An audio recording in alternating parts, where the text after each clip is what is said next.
All right, we're back for part two, rolling into the big story. That was Tucker interviewing Putin. But I was informed to take the back story, add a little context to it all. So I am in the middle of watching Ukraine on Fire, Oliver Stone and others. And we're at the portion where they're trying to figure out who ordered the police to beat the civilians.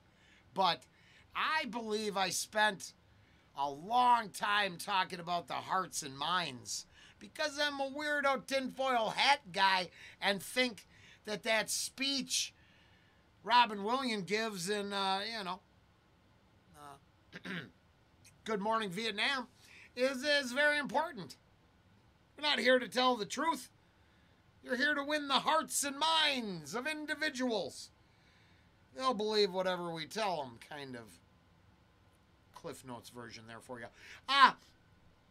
It appears, oddly enough, that is a huge factor in the political upheaval of this story at the time frame we're at. The color change revolution within Ukraine. They're wondering who made these decisions, and it turns out the connections to individuals were really thick. Now, А кто для него был самый высокий руководитель? Для Попова был самый большой руководитель, это глава администрации. Сергей Владимирович Левочкин. Coincidentally, Sergei Lovochkin is a close associate to many U.S. politicians.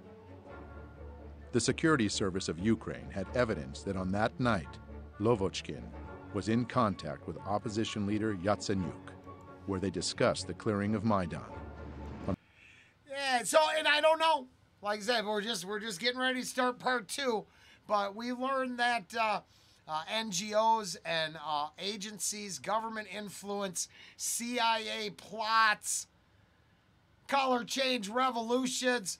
Boy, is this a lot more complicated than what they tell us on the nightly news to keep the masses pablum fed and compliant to agreeing to send as much as we can print.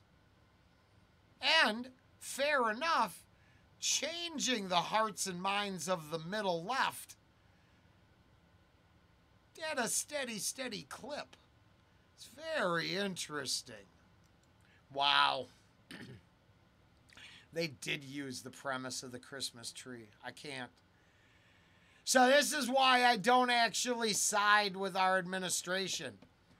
Because as they had their tacky transhumanist Christmas, I don't think that's what some of the people. So what would have the center, right, and left in this conflict, what would have happened if they would have came together under, let's say, the spirit of giving and peace?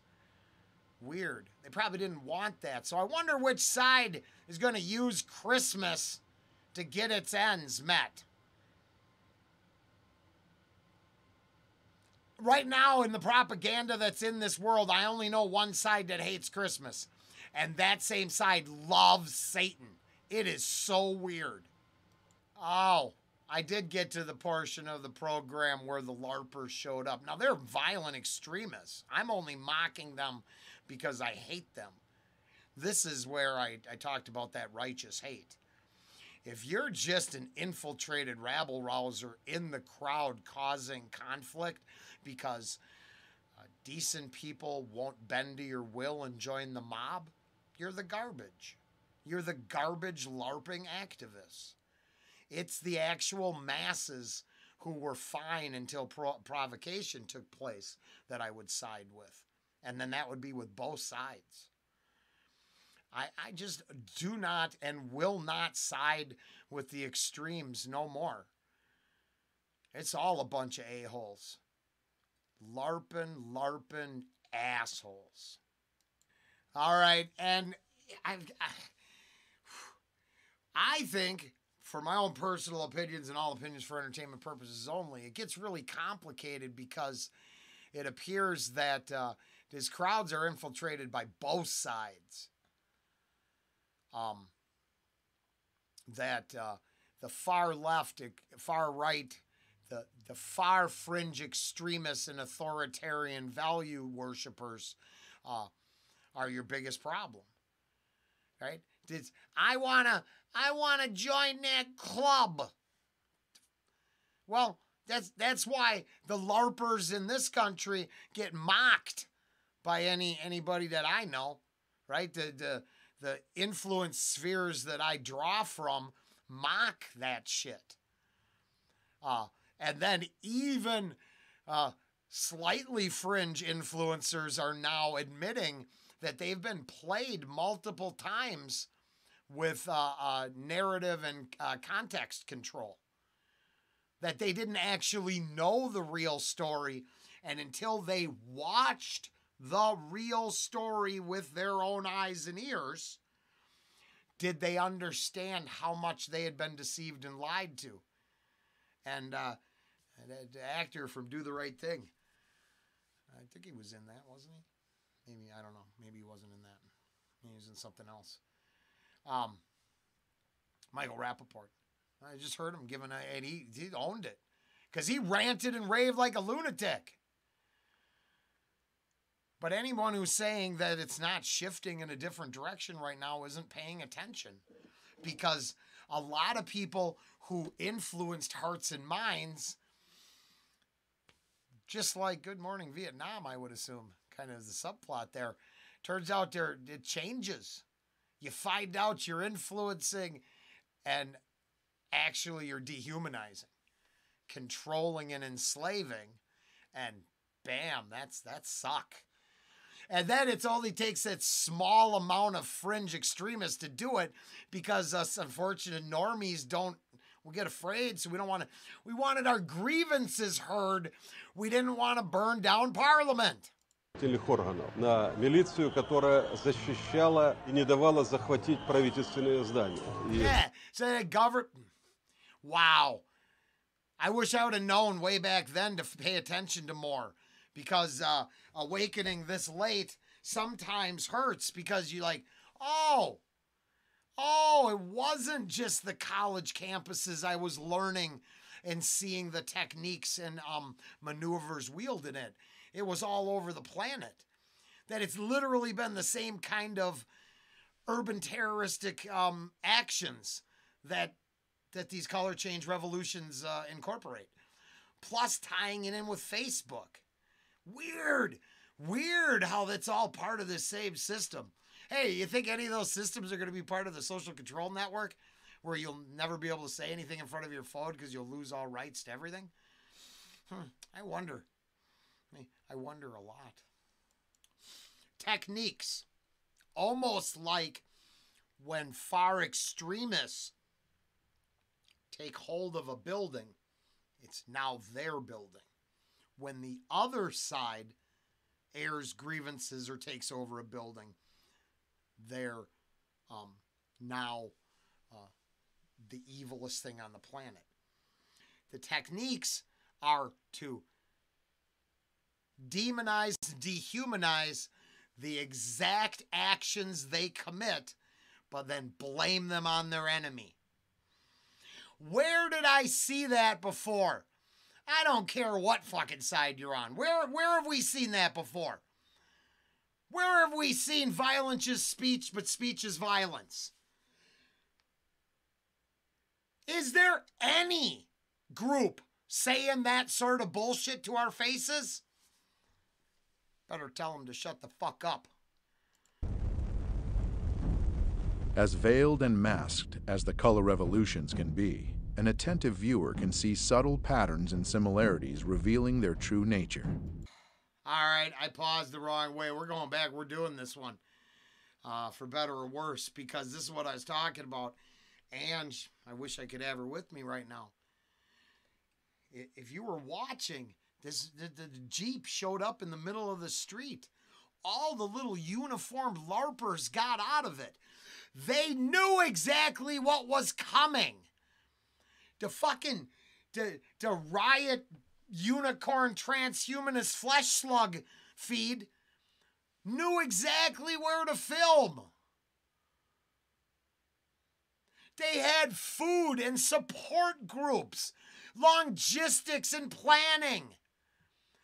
Yes, some of it was paid by loser grandmas to their worthless sons, but it was still happening. As veiled and masked as the color revolutions can be, an attentive viewer can see subtle patterns and similarities revealing their true nature. To make crowds act as one obedient group, they have to be united at the unconscious level. The masterminds of color revolutions know this well and have perfected the art.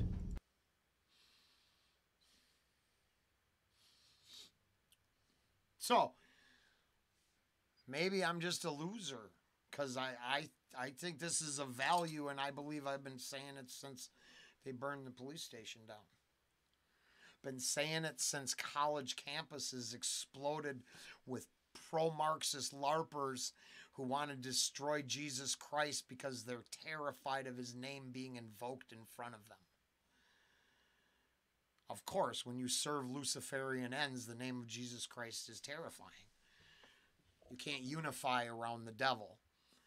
It turns out not everybody's into rough trade sex. Too bad. Whoops. Whoops! Xerxes' army isn't going to coalesce and grow.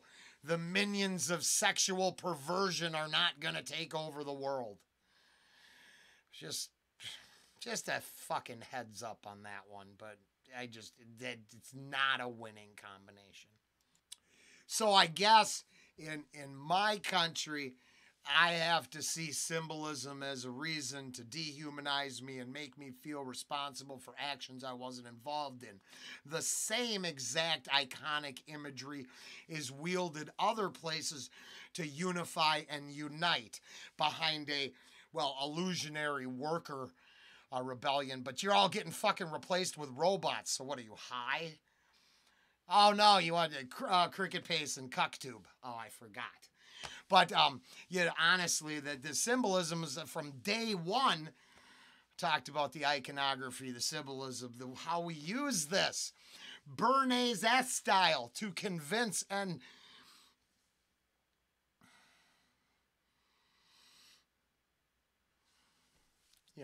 convince. And I was looking for another good C word and I couldn't find it. Coalesce. Convince and coalesce your enemies to come together, or your followers, or your whatevers. Yeah, enemy's not right. Yeah, that fell apart there. That's the problem with being live. Sometimes I fail. The whole point is I didn't really care. Because I have to juxtaposition this entire set of videos against my actual Russian subscribers, Dimash fans, Ziana Anatkanova fans. I don't know if that was right. And I can't see what the huff and puff and pissiness is all about. But what I can tell you is when the conflict kicked off, Ukrainian cocksuckers got in my comments and started spreading hate every fucking day. The day before the hearts and minds had been swayed, everybody's fucking nice. The day after, all of this fucking propaganda pops up in my comments.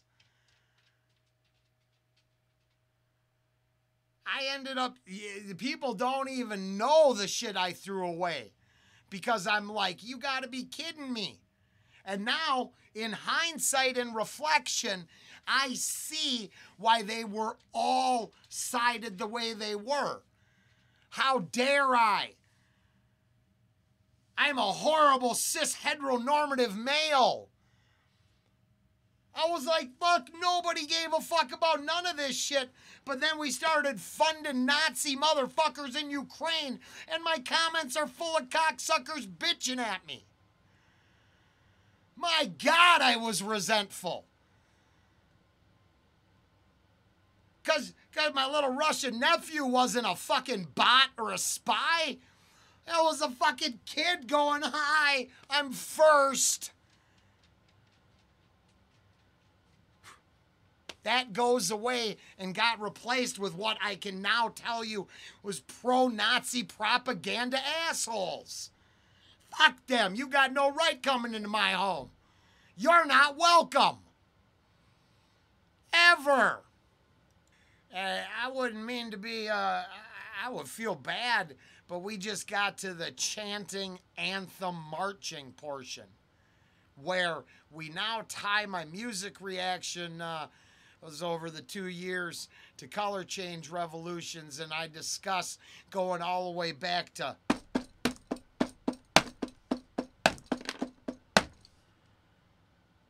two sticks in a hollow log, because we start out, I believe, as natural law driven, mostly do no harm individuals who would like to take care of our family, friends, loved ones, and not be hurt.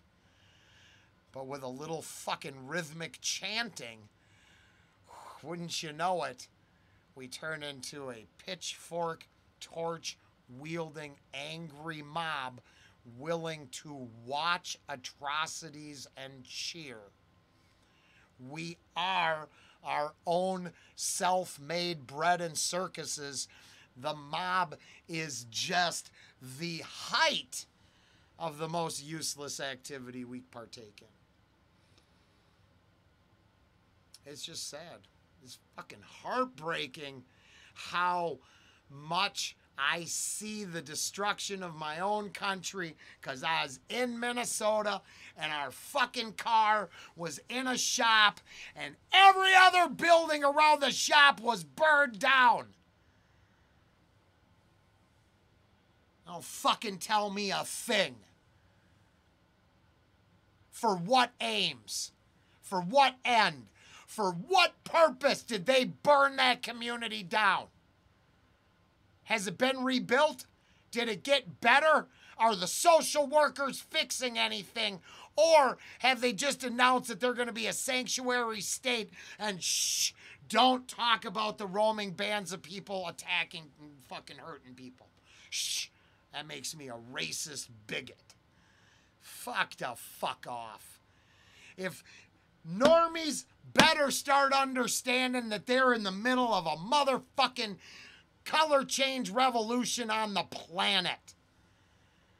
And it's sided by transhuman, Luciferian, authoritarian, one world order assholes. Period.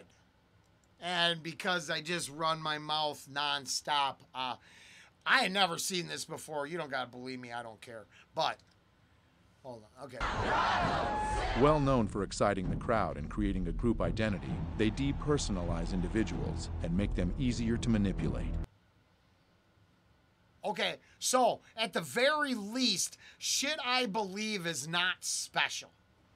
It might not be on a side that everyone agrees with. I can fucking live with that. But it is definitely not something fresh or new. I'm not pulling any of my ideas out of my ass. I'm pretty sure they all exist, have existed long before I decided to repackage them and spit them back at the camera. But, to be fair, this isn't what I wanted to find, but I kind of knew I would. I do not side the funding of a New World Order or the side that thinks that's a good idea. No, I will not eat the bugs. And, you know, by the 43-minute mark, we're revisiting one of our, the villains of this tale, the NGOs. Keeping in mind that it appears the hearts and the minds of the people were manipulated by outside forces at all times through so far back in history that, well, honestly, what the hell does any of us have a right having an opinion? This region's got some seriously flawed systems going on. The machine there is not functioning properly. Oh, shit. Things worked out weirdly. I got a phone call. Now I got to watch this. I got to see if it's good, if I fucked up, and there's all kinds of bad stuff going on. But we're getting to the monster, the legend, the myth, the creature from the, I would say Illuminati temples of death. You know, and we're going to pick it up there. I got a message for a bear, and I miss my buddies. But, you know, I live a long ways away. Got to do what I got to do. And sometimes just, I got to get away from all this for a bit. Especially being we're getting to the, you know, Palpatine there. I mean, if I got to deal with the Emperor, I might need to start fresh on Emperor Palpatine. Darth Vader, I don't give a fuck. Just remember, everybody siding with the New World Order is siding with the people who are building the Death Star. The LARPers in the park are not the rebellion. That's anybody who wants to live in peace and be left alone to take care of themselves, love each other, and do no harm. Like a simple moisture farmer on some dry planet. I'm just saying. Once again, when the extremists watched Hunger Games, they sided with the rebels. Which was stupid, actually. The rebels were scumbags, too. It's a fucking bad meme. Never mind, I'm done with that one. I just remembered she was a traitor. They're all traitors. It turns out it's always that big dick swinging move. Oh, as long as I touch it, I can fix the world. Let my NGO in and we'll help you. As I psychically suck the life out of everything around me to turn you into transhumanist flesh slugs tied to your cricket paste drip, your tube, and your nonstop monitoring. Shit, part 3 is going to be interesting.